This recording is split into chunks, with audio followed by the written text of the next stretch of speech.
out of this other than just the credits. I will try to keep it short so that you guys can get on with your evening, but I'll definitely leave some time at the end to answer any questions you have or have any open conversation you want to have. So I want to talk today about the importance of market research. Also, what I consider an important part of market research is understanding that your customers' opinions really are much more important than your own opinions. In advertising PR, and we work with a lot of advertising agencies, it's still a struggle for advertising professionals to grasp that. They spent their life working on great messaging and branding, and they can't imagine that their ideas wouldn't be well accepted by the audience that they think that they know so well. And that's where we as market researchers come in, is actually helping to connect the ideas from advertising PR to what the consumers really think and want and feel. So a little bit about me. I have had the opportunity to work with a lot of different brands, both on the client side and on the vendor side, the partner side. And it's given me a pretty broad perspective on how brands think, but also in my time, I've been listening to the customers and in some cases the employees of all these different brands, and learned a lot over my career about consumer thoughts and everything like that. But I would not stand up here and tell you that I have an answer to any individual question that any of my clients comes and brings to our company. That's why it's important that we continue to listen, because consumers' opinions change and it's unique to every situation. And one of the things that I want to talk about today is making sure that it's not just, yeah, let's go ahead and do a survey, let's do a focus group. Let's make sure that whatever we learn, we're applying. So if we're going to apply it, that means we have to listen. I have to listen as a market researcher. I have to listen up front to make sure I understand the dilemma or challenges facing a particular company. So a little bit about us. We are providing some support to the college now, and it's something that we firmly believe in. We actually, believe it or not, have a few former journalists, people who came out of journalism school who are now market researchers. We find they make great market researchers. So I'm going to throw that pitch out there for you, because they're good listeners, good fact finders, and can connect the dots really well. We are based in Omaha. We've been around for over 60 years. We've evolved over that time, but we consider ourselves now a full-service market research company, which means that we do end-to-end, from listening to what the client needs, doing all the data collection, creating the study, doing the data collection, writing the reports, and really importantly for us, and what we try to differentiate ourselves on, is connecting the dots back from what those results are to what the key challenge was, so that actually we end up with some information that our clients can use. So we do a lot of different things. We don't have one signature technique that we use to get feedback. We do surveys. We do surveys in a lot of different modes. We do focus groups, and I'm going to talk about actually a project today that we've done for one of our clients. It's a combination of focus groups and surveys. We do panels where we have a captive audience that we can go to again and again. We do bulletin boards, which is kind of a short-term version of a panel, intercepts, lots of different things. If we have one specialty area, it would probably be customer experience measurement and improvement. We work with a lot of companies. We're on an ongoing basis. We're surveying customers who have had some kind of interaction with that company to get their feedback, and then continuously providing that feedback back to the company so they can act upon that and actually improve the service they're providing to their customers. But we also do quite a bit of brand tracking, positioning, and I'm going to talk more about that today than anything else. Competitive tracking, where we're out helping companies understand how they stack up in the eyes of their customers versus how their competitors stack up in the eyes of the competitors' customers. And then we do product, service, and promotional testing as well. So I know that you guys know what market research is, but I wanted to throw this definition out here, and I'll give you a moment just to absorb it, because I think that this definition really keys in on a really important element of market research, which is making good decisions. I kept the marketing there, but really the research can and should be used for more than just marketing decisions. You see I have on here the investment decisions, audience, training, service. Market research can actually help inform all of those different things if it's done well and if it's done, importantly, in the right order. So let's talk about a few cases, just 2 cases really, where market research was either left out or done too late. And you're probably familiar with these 2 brands, and maybe you've heard about these stories already. And if you have, then just maybe you can share some of the learnings. Let's start with Gap as a branding disaster. Anybody recognize this Gap logo? Anybody seen this one before? In your way? No? There's a reason for that. They don't use that logo. They tried, though. They wanted to go from the logo that you probably recognize, the blue logo, to this. Why? Because they thought it was going to help them appeal to a hipper, younger crowd. All right?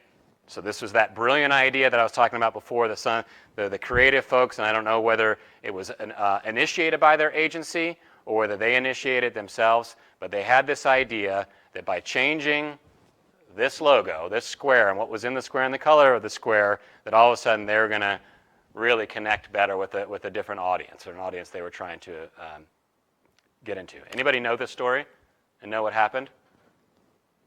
No? So it had a huge social media backlash when they put this out there.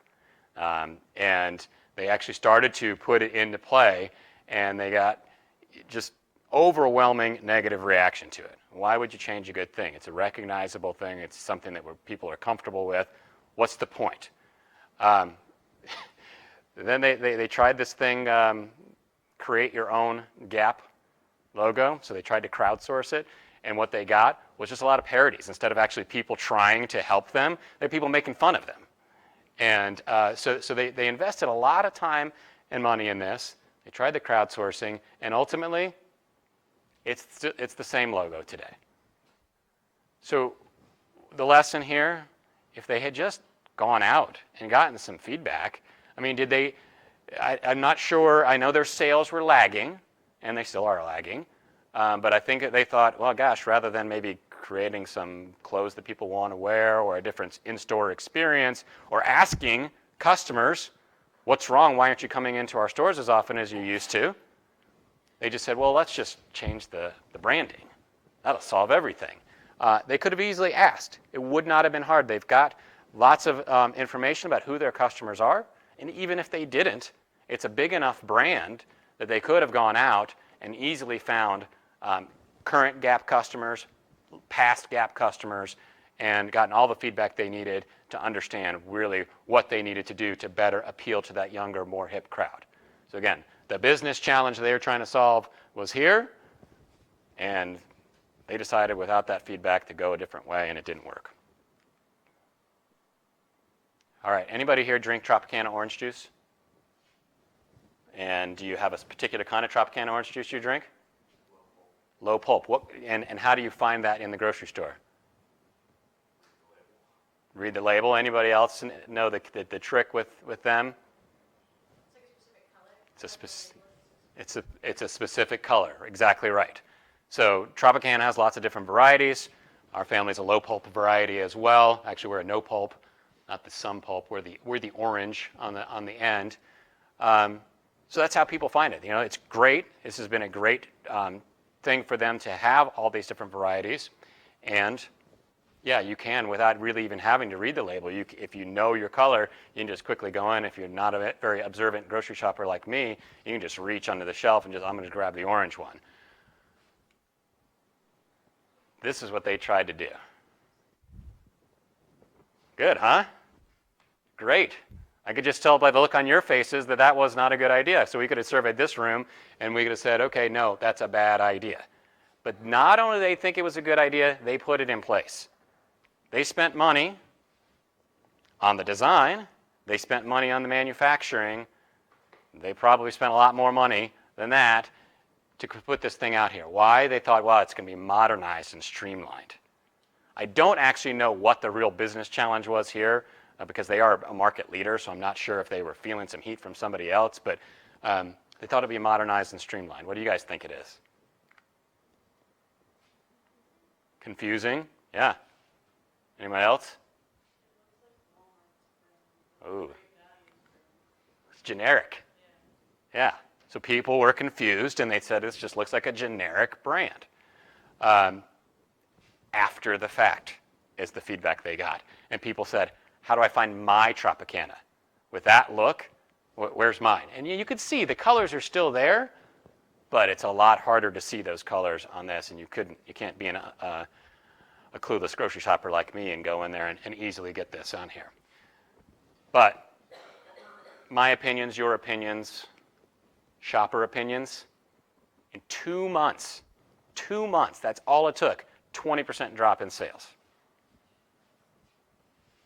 And again, I don't have the exact figures, but you can imagine the size of this brand and how they're a category leader. 20% drop. That was a huge, huge mistake. Wouldn't have been hard to mock that up and put it in front of people. How long did it take you guys to come up with an opinion about this? A couple of seconds, right? It would not have been hard at all to get feedback about that and avoid this big mistake. All right, so now they're back to this, in case you didn't know. They went back. So they spent all that money to go forward, what they thought was forward, and then they had to spend some money to roll it back, just like Gap did. So now let's talk about one of our clients who stopped before they acted. They had some pretty bold ideas I'm going to talk about here in a minute, and they did some research. This is a client, Corsicana Bedding. How many people have heard of Corsicana Bedding? I'd be shocked if anybody raised their hand. That's one of the things we're going to talk about. You can see they've been around for a long time, and I'll tell you a little bit more about the company in a minute. But this project came to us, as many projects do, through their agency. Their agency is actually an Omaha agency who does a lot of work in retail and consumer packaged goods space, and we do a lot of work with this agency. They brought this to us and described the problem and said, hey, you guys are good at helping us figure this thing out. Help us figure this out. So let me tell you a little bit about Corsicana. So founded in 1971, they're based in Corsicana, Texas, which is outside the Dallas-Fort Worth area. They have a really strong market share in the lower price mattress area. So they're not a high end, but that's okay with them for the most part. They have high dealer loyalty. So the places where they sell their mattresses, the retailers really love them and do a lot of business with them and feel really good about their experience, because not only is it a good product according to the retailers, but they really take care of the retailers from a service standpoint as well, which there's more service to retailers than there is generally service to consumers in the mattress space. They have very low production costs. They've been at this for a long time. They've figured out how to do this really inexpensively and still deliver a high quality product. And because they've figured all that part out, they're highly profitable. Well, what's the problem then, right? They're good to go. But they're dreaming big with the help of this agency who is good at helping them dream. So what do they want to do? They want their name out there. Nobody here recognizes them. In the studies that we did, nobody recognized their name either. They think that they can get that name out there. Why do they want their name out there? A couple reasons. One, they want to move up. They don't want to be just the lower price mattress provider. They also want to sell higher price mattresses. In order to do that, people need to recognize your brand, right? They also were considering going direct to consumer. Has anybody here bought a mattress online? No? In our research, we found that it was not an uncommon, or it was more common among college-age folks. But yeah, that's going on right now. There are different ways you can do that. Some are these weird mattresses that come in a small box. You open the box up, and the mattress expands, and then you got your mattress. Obviously, that's not a spring mattress. There are some mattress companies that will ship you a full-size mattress. They've got some pretty interesting, and I now know more about mattresses than I ever wanted to know. They got some pretty interesting things. So some of these mattress companies, you order it, you don't like it, throw it to the curb, donate it, because it's them writing that off is cheaper than them having to do some kind of return and get you to ship it back to them. So they'll just have you donate it or just put it on the curb. So these guys are thinking, well, we could do that. We've got the manufacturing part right. We can do distribution because we do distribution to our retailers. Why couldn't we go direct to consumer? So that's where we came in. Their agency came to us and said, we're not so sure this is a great idea. And before they invest in some of the things that they were thinking about to try to get into this higher price point, before they invest in some infrastructure changes that they would need to go direct to consumer and do the e-commerce piece, they said, let's get some feedback. So they asked us, how would you do this? And we put together a multi-phase research process. The first thing that we did is we did focus groups with consumers who had recently purchased a mattress and with retailers who sell Corsicana mattresses. Now we did virtual focus groups. Now I understand some of you guys have actually done some research already. How many of you have either participated in or led, been involved in a project with a virtual focus group? One. So what defines a virtual focus group, or what are some of the advantages of it?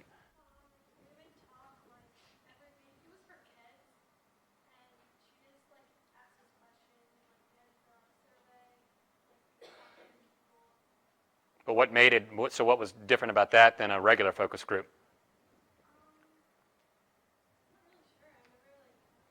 All right, anybody have any guesses? Right, exactly right. So these guys, Corsicana, sell across the country. So we could have done the traditional focus group approach and gone to some of their key markets, and in every market gotten people together in a room, in a focus group facility like we have in Omaha, and met with them and talked to them about their ideas. That would have been expensive. Much more expensive than what we did, which was we gathered folks on the phone and we got people from all across the country in the same group, and they're on the phone. If any of you are doing any kind of WebEx or anything like that, it's similar technology to a WebEx. You're on the phone, you're also looking at a screen. I actually ran these focus groups, so I'm presenting information to them and asking them questions, marking up on the screen. So if you've been in a traditional focus group, you know focus group moderators oftentimes have flip charts that they're writing on.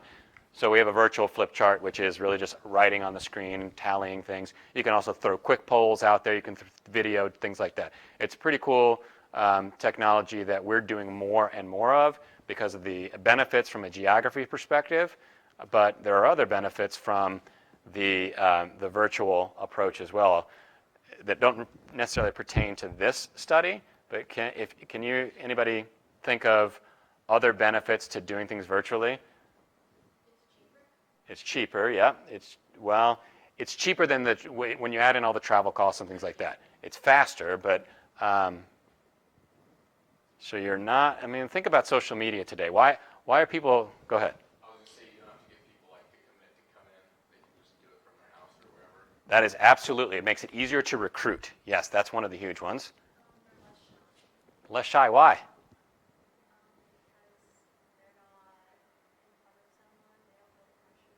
Right. So think about social media today. I mean, what a lot of people say is a negative thing about social media is it's anonymous. For some people, that's a benefit, but really, for others, it's the downside of it because you can say whatever you want to, and no repercussions. When you're doing research on sensitive topics, like we've done research on weight loss or payday loans, that are a little bit more sensitive, and people may not want to really admit to the fact that they are, going paycheck to paycheck and have to take out these really high interest loans, or that they've struggled with weight, whatever. So it gives that sense of anonymity, and it's really more comfortable for some topics like that. So if they're shy, if it's a topic that might make people shy, then it's a good technique. We did it in this case purely from a geography perspective of getting everybody in there. So we did those. We did the consumer groups first, then we did the retailers, then we did a big consumer survey. The consumer survey, what we were trying to do is confirm whether the ideas that we heard in the focus groups were representative of what's going on around the country from a mattress buyer perspective. And again, we focused on mattress buyers. We used an online panel provider to get us our mattress buyers. No phone surveying for this. We also did a Hispanic oversample because this particular client, Corsicana, does a lot of sales in heavily Hispanic areas. So we wanted to find out if their opinions were in any way, shape, or form different than the opinions of the general population. And then the last thing was kind of the coolest thing. I didn't get to do this. We actually went to Dallas, went to a focus group facility, and put 6 mattresses in there, made it kind of like our own mattress retail store. And we covered up all of the logos, and what we did is we paired one of each type of Corsicana mattress, a firm, a plush, and a pillow top. And please don't ask me to tell you the difference between plush and pillow top, because I still don't know, and neither do most consumers. But we had one of each of those types of Corsicana, and then one of a leading brand. And we had people try them out and talk about their experience while we were recording them on video and audio. They talked about what they liked about each one. But part of that was also watching, and for the client to watch, what is the process? Because we didn't tell anybody how to go about choosing. We said, check out these mattresses and tell us what you think. Imagine you're buying these mattresses. And then we watched, and what's your guess on anybody here actually purchased a mattress? Not having your parents purchase it for you, but anybody actually purchased your own mattress? All right, anybody? Yeah? What'd you do? How'd you do it? I just went to the matches, kind of just walked around, and like laid on the bed and looked at the price. And I was like, shit, that's expensive. And then kind of like found in between like more cool and price, like found it in between. Is what I did. So, part of this research was to find out that experience right there. So what he just described as his experience, could you do that if it was direct to consumer and e-commerce? No. So Corsicana, one of the things that they believed was, gosh, if we have it priced right, we've got the right warranty on it, and it looks good, the mattress looks good, right? Then, we can go direct to consumer. Did you look at the mattress, and did you pay attention much to what it looked like? A little bit, but that's looking for comfort. Right. And he got the comfort, how? By laying down on it. And I'll talk about here in a minute, some of the findings really showed how important that is, and how unimportant some of the things that Corsicana thought are in terms of how people go about making this decision. So we've done these interviews, and when I'm done, I'm actually going to tell you about where we're going, because we may be doing some additional interviewing for them here. So what did we learn? I am not going to show you charts and graphs.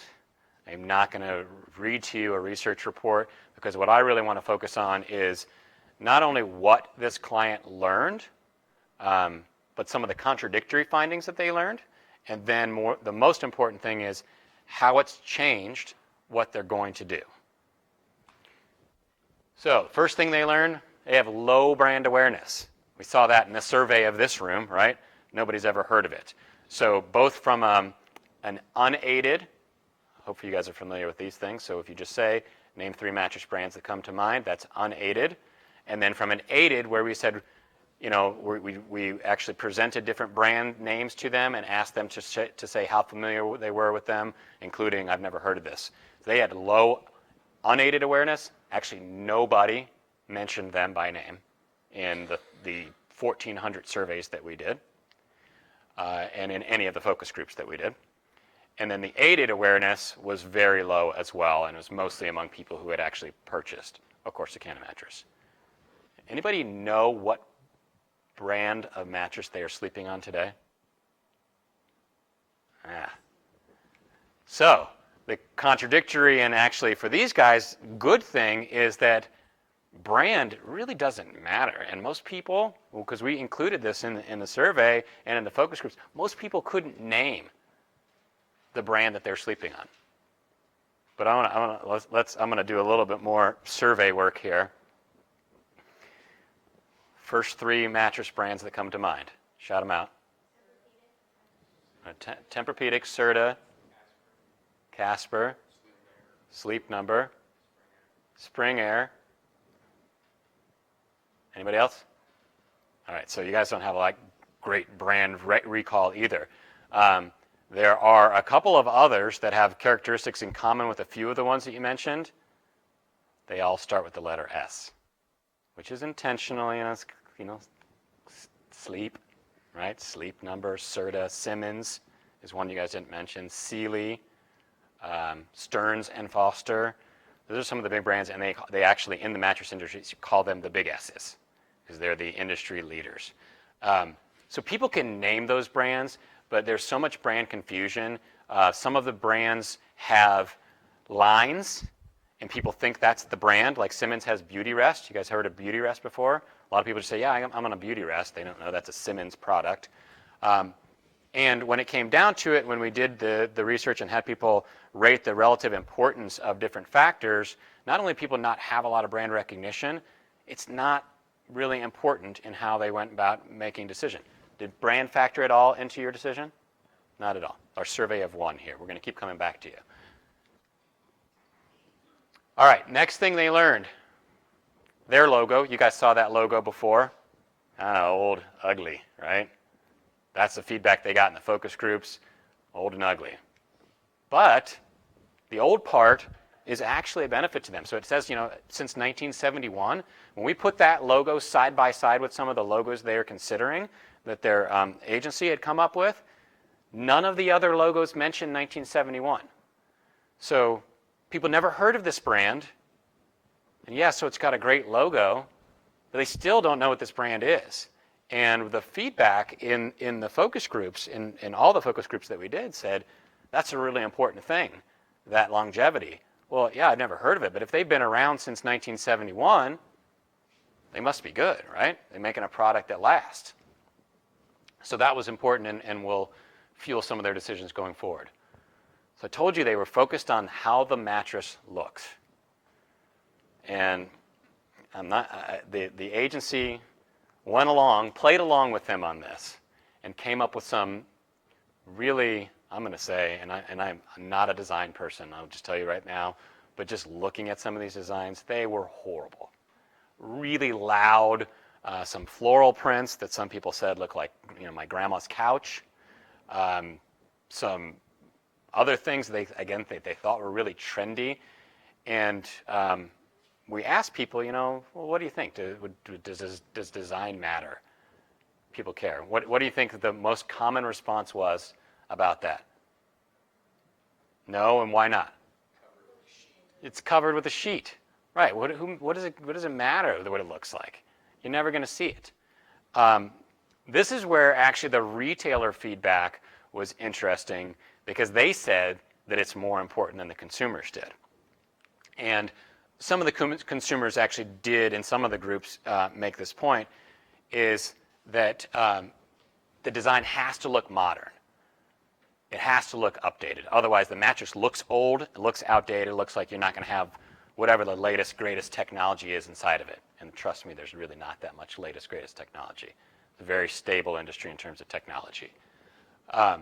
So, yeah, people said, I don't choose my mattress based on how it looks, but as retailers said, people will pass over mattresses that they don't feel look updated. And the retailer said that Corsicana, in particular, needs to update some of their lines and needs to stay up with some of the trends of others. But it's not some of these hideous designs that they came up with. So I told you that they thought with this e-commerce idea that if they had a long enough warranty that would convey quality and people would be like, no problem. If I don't like it, I can return it. Anybody ever returned a mattress before? Anybody ever heard of anybody returning a mattress before? You have. Well, what was wrong? You work at a mattress company? Yeah. So this is really interesting. Who do you work for? It's a small company in Lincoln called Sky. Okay. And do you make your own mattresses? I don't make mattresses. No, but does the company? Yeah, they do. And they sell directly. They don't sell at stores. They sell from themselves. All right, so you're going to come up here and present with me so that you're going to tell me if I say anything that's wrong or misleading? I'm learning a lot. Okay. So what's your warranty on your typical warranty on your mattresses? 90 days. And you said people have returned them, and you guys okay with people returning them? I mean, it's a struggle to get everything processed, but a lot of people try returning them after the 90 days, which should be a while, but So that is what we heard from the retailers, and part of what they like about Corsicana is Corsicana really has a no questions asked, unless it's like covered in Kool-Aid or something that looks like blood or something like that, and like the mattress is totally ruined. That's clearly a consumer issue. If it's a comfort issue or a wear issue at all, they have a no questions asked return policy, and they're really supportive of the retailers for that. One of the reasons why the retailers like this brand and don't like some of the big S brands, because they're more hardcore about getting something processed. But generally what the consumers told us is, yeah, you want the warranty because it does convey some sense of quality, but I know I'm never going to return it. And so in the survey, we actually asked, how long is long enough for you to consider? And more than 3/4 of our survey sample said, you know what, 5 years is more than enough. Many people are actually below 5 years, but when we looked at the people who said 5 years and below, it was more than 3/4. And Corsicana had in mind something like a 20-year warranty or something like that. Look, if you've got a mattress that's 20 years old, it needs to be replaced. It needs to be replaced. I like learning these different industries and talking to consumers about different things. Another pitch for how market research can be fun, because it's not just all boring surveys and focus groups. You get to learn a lot about some different things. So I'm doing these groups with these consumers, and one of the first questions is, how do you know it's time to replace a mattress? So I'm going to throw it out to you. How do you know it's time to replace a mattress? You just go with a number, 8 years. Anybody else? The examples that we got, well, when it's got potholes in it, when my back starts to hurt, when my partner and I can't move away from each other because we just moved to the middle. So it's those kinds of things. And the retailers confirmed this. People wait way too long to replace a mattress. It's past. One person said, yeah, the springs were poking through and poking me in the back. And I think that's a pretty good sign. No question about that one. So 5 years for most consumers, even though they're going to keep the mattress for a lot longer than that, is sufficient. So in that experiential testing, we found that Corsicana won easily. Really, I mean, people are like, this is a great mattress. I love it. They would, even though we had taken all the labels off, they pulled back the sheets that we had on them. They wanted to feel them, touch them. They felt like it was really high quality mattress over some mattresses that were much higher price point. But Corsicana has designed them to be comparable in quality.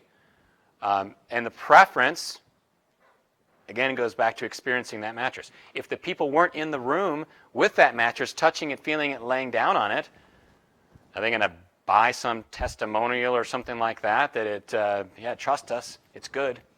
It's better than Serta. It's better than Sealy. No, so people really need to have that experience. Last couple of things. So Corsicana mattresses are, we asked people in the experiential, how much do you think this mattress costs? And because they'd already laid down on it, and this is a little different than your experience, because you laid down and then looked at the price, and then maybe not this one, and then go lay down on another one. We didn't have any prices for them there, so they had to guess. They all guessed much higher, actually, on all of the mattresses. They thought they were really high-quality mattresses, and these people had purchased mattresses, so they had some sense for what a mattress costs, and they do cost a lot of money. So their mattresses were perceived to be much higher price point than they actually are, but when we talked to the retailers, they were very, very clear and explicit, and they knew that Corsicana was sponsoring the research. They said Corsicana needs to stay in their price zone. And remember, one of the big challenges was that one of the things they were wondering is, could they sell up here? This was the hardest thing to convince this client of. They do not have today a place to play up here. They need to stay down here. And the retailers say, we can sell the heck out of Corsicana down here. They get no chance up here because nobody knows the brand. And even though brand's not that important, if it's at least a brand you've heard of, then maybe you're willing to pay a little bit of a premium. So, where are they going with this information? So we knew the challenge, we got our approach, so the direction. So they're rolling out a new logo that will have a bed in it, and I don't know if you guys caught the laying the recumbent thing in their old logo, but they'll have a more explicit bed or sleeping image in this, but they're going to put that 1971 in there, which was not anything that anybody thought of until they heard it from the consumers. So that's a big change. They're not going with the fancy designs that they probably paid way too much for a graphic artist to design. They're going with something pretty simple. Imagine like these seats in like a black and a gray kind of shading. They're going to go with some designs like that were, because we put them side by side, were the overwhelming favorites and people described as clean, modern, sleek. So I mentioned that we're going to do some more experiential. So they were so pleased with how well their mattresses did in the side-by-side testing that they want to be able to use that information in their messaging. And we did 40 some odd of these side-by-side tests, and they want to get it up to 100 so they can say, yeah, we had 100 recent mattress purchasers try out these mattresses, and 75% of them chose our mattress over the higher priced Sealy or Big S mattress. So that's what they want to do to convey quality. Instead of saying, well, yeah, we've got a 20-year warranty, we can say people actually like our mattress better. But they know that they're not ready now for e-commerce.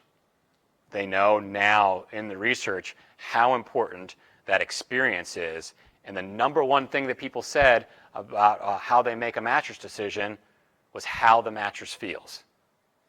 So e-commerce isn't going to give you that. There's no way you can describe to somebody, especially with personal preferences, how this mattress is going to feel. So they're putting that on hold. They're also, and I said this was the toughest thing to convince them of, they're also putting the brakes on the price increase, and they're not going to try to have a mattress up here at this price point. Why?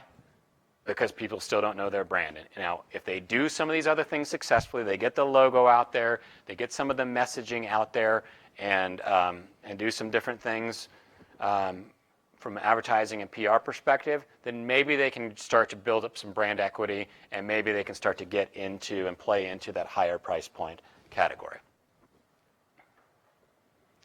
So that is success, because they stopped before they acted. So can you imagine if they'd gone out and produced all these mattresses in these hideous designs, tried to sell them at a higher price point, tried to sell them online with a 25-year warranty, the mistake that would have been, they would have been like Gap or Tropicana. But instead, they're being smart, and they're going to have success. These guys, they get this industry, and now that they've used this feedback, they're going to have some good success. So with that, I'll open it up to questions about anything that I talked about today, about market research in general, about life in Omaha. Yeah. One quick question. So, have you guys ever, somebody's like come to you wanting research on something that you think is like very obvious? I just feel like. Every day. Every day. So, yes, people come, and so who's it obvious to, though? Well, I don't know. I just feel like this mattress one, I felt like, well, of course you need to feel a mattress in person first, but. Okay, because you are not a mattress manufacturer, right? So if you are a manufacturer, or you make orange juice or sell clothes in a store, you spend so much time focusing on that, the material aspect of your business, that you lose sight of the consumer. So you guys are in journalism school. I said journalists make great market researchers because you guys are thinking about other people, right? You're thinking about how we say things. How are people going to react to it? What do people want to know? All right? You've got that mindset.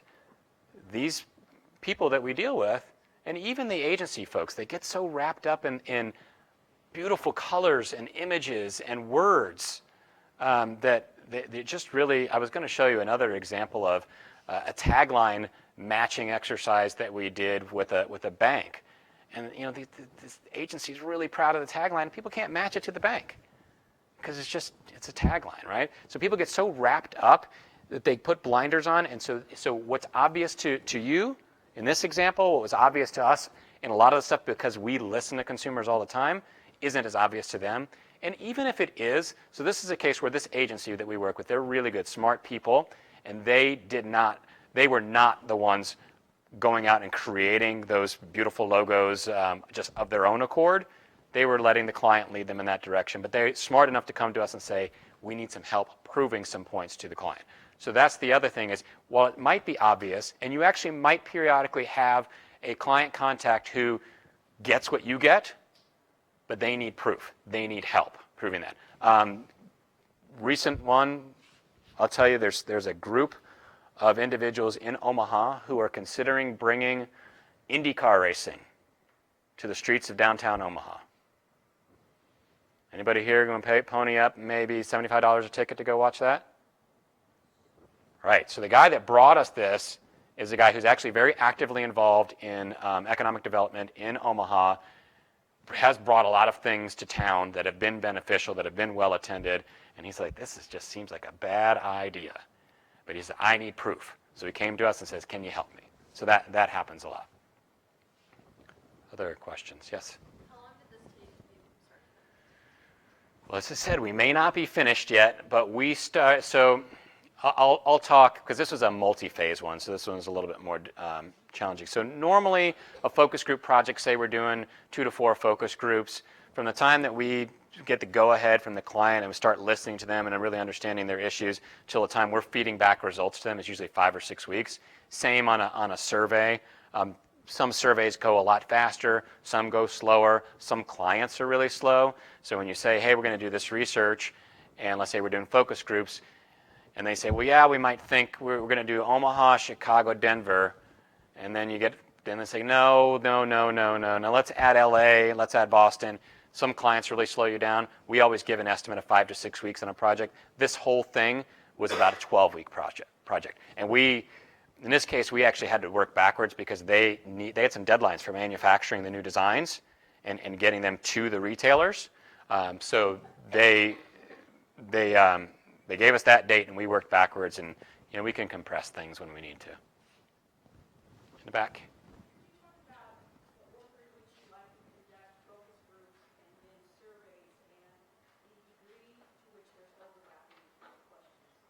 Sure. The order depends on the challenge. So we're a small market research company, and unlike some of the larger market research companies, we are not stuck in our ways and think that we have any out-of-the-box solution that always works for somebody. A lot of times we'll do qualitative focus groups first, then a survey, and this will be a great example of that. Let's learn and find out how generalizable it is. Sometimes we do the survey first. Let's go and find out, and then we, the numbers and what people overall, what the perspective is, and then let's use qualitative to dive in and say, let's really understand more why people hate our brand so much, as an example. So the overlap, there's a lot of overlap.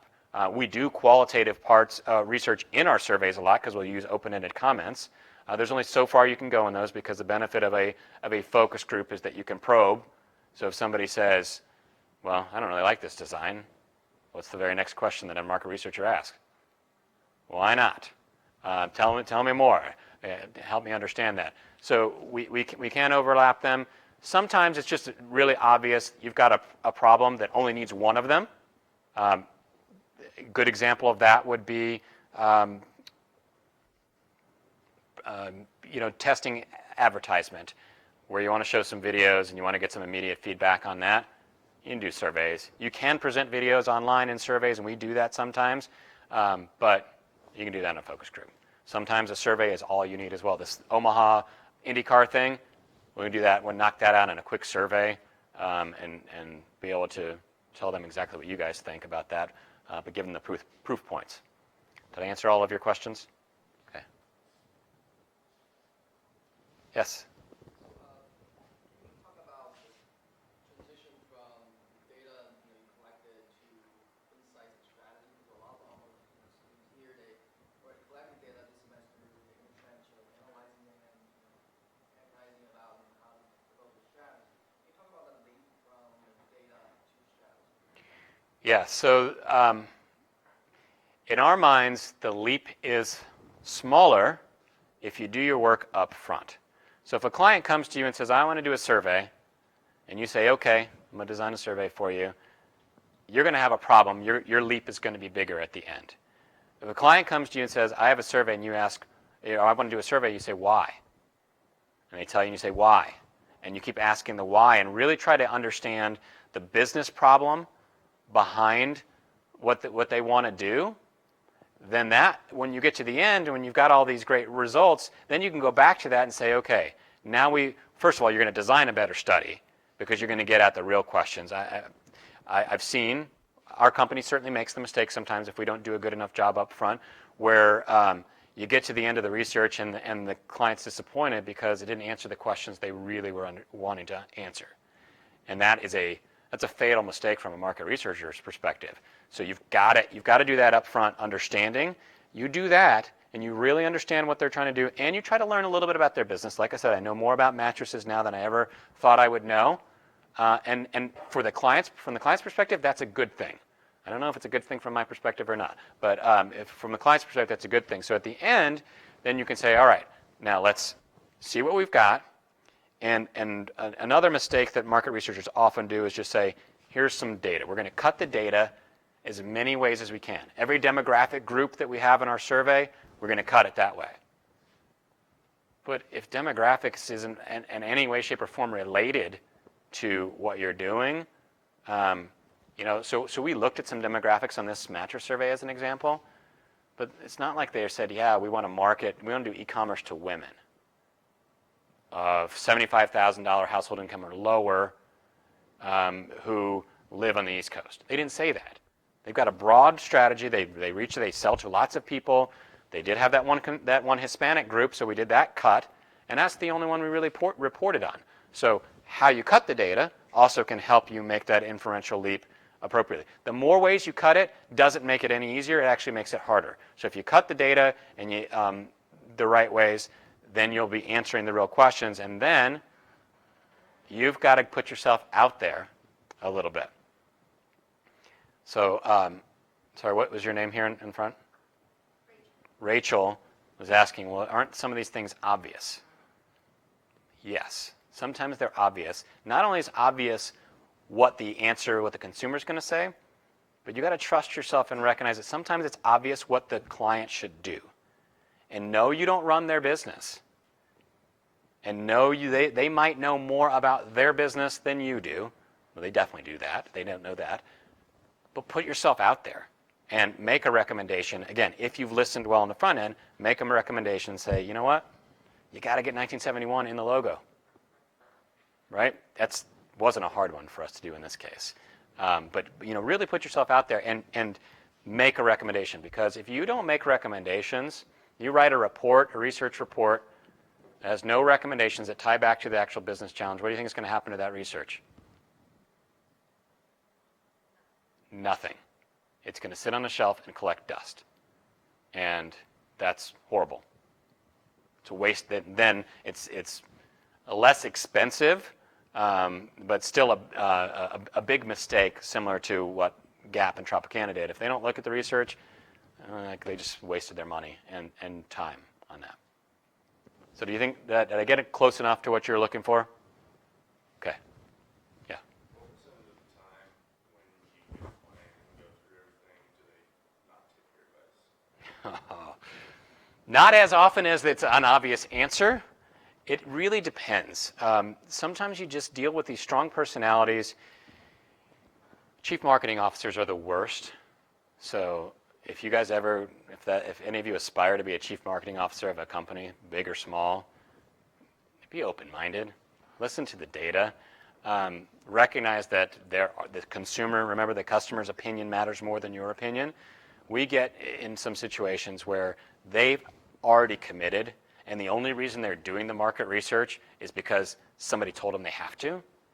And it's painful, and we'll fight a good fight, but it happens. If I had to put a number on it, this type of research, when it's branding involved, it happens more than other kinds of research. I'd say maybe 10% of the time. Have you experienced that in some of your projects you're working on here?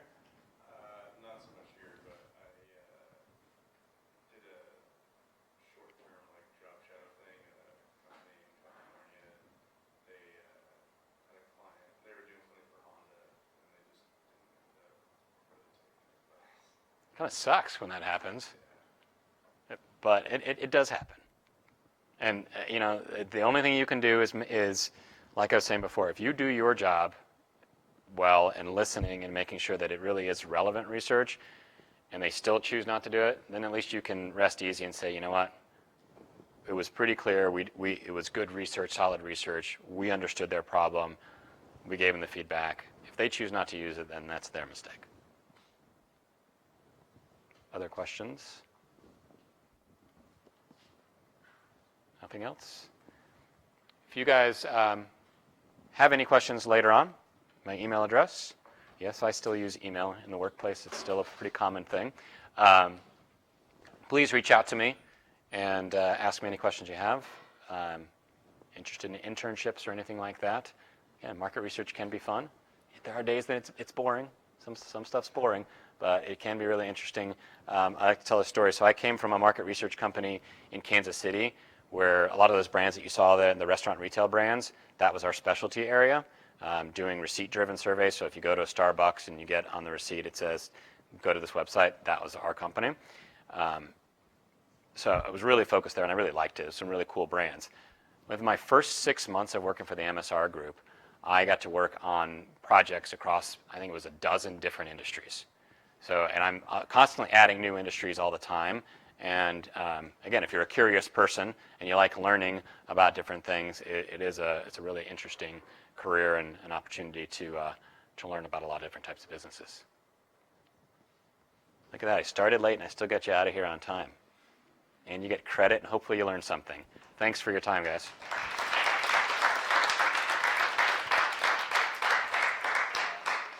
don't make matches here, but there's something from growing out dairies and cheese, sausage. Excellent. Thanks for driving down here. Thank you. Thank you very much. Thanks. I'll probably see you on the highway. What's that? I will see you on the highway probably later. Actually, I'm staying here. My niece is a freshman here, so I'm going to have dinner with her. Cool, cool. Thank you for You coming bet. in. You That was bet. very good. Very good. Thank you. Absolutely. Thank you.